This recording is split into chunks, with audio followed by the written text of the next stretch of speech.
Skin त्यांची ना वांग झालेला होता. इथे खूप ट्रीटमेंट केली. रोज त्या बटाट्याच्या चक्क्या लावायच्या, रोज त्या काय काय डॉक्टरने सांगितलं तेवढ्या क्रीम लावायच्या. त्या क्रीम पण एवढ्या महाग असायच्यात ना. पण जेव्हा ती तुमच्याकडे आली म्हटलं लोकांचे रिव्ह्यू पण चांगले, चला एकदा एवढे पैसे खर्च केलेत ना आपण, तर इथे आपण थोडेसे एवढे पैसे देऊया, तर ट्राय करूया. आणि तिला तर पूर्ण तिचं हे काढवणलेला पूर्ण पोर्शन होतं ना इथे, तो पूर्ण गेला. प्लस तिच्या चेहऱ्याला ग्लो देखील आला.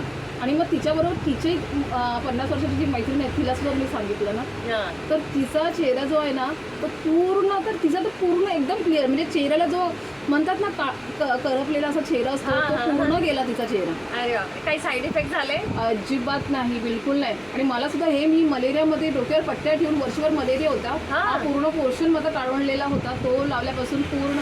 आणि मला आता मी शाळेत मुलांना सोडायला तर शाळेतल्या मुली मैत्रिणी सुद्धा विचारतात तुझा चेहरा ना म्हणजे थोडा तरी ग्लो तुझ्या चेहऱ्यावर, पहिला कसं थकल्यासारखं होता, आता जरा ग्लो दिसतो चेहऱ्याला, शाईन करतो आहे, शाईनच करतोय.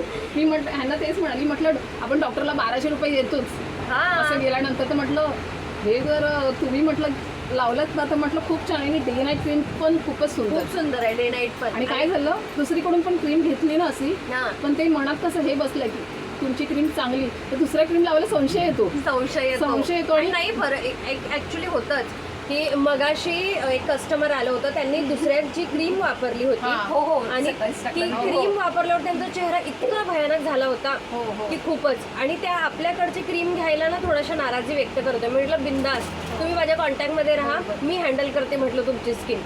मला हँडल करताना पण थोडंसं टेन्शन येतं कारण स्किनचा प्रश्न ओळख आहे, पण आवाकाडोने पूर्ण क्लीन झाली त्यांची. नाही, मी मनात येतात तर विचार करते, म्हटलं ही तर रेसिपी जी काय जे आहे काय माहिती नाही, पण ही जर डॉक्टरला भेटेल ना तर डॉक्टर म्हटलं चांगले कमवते.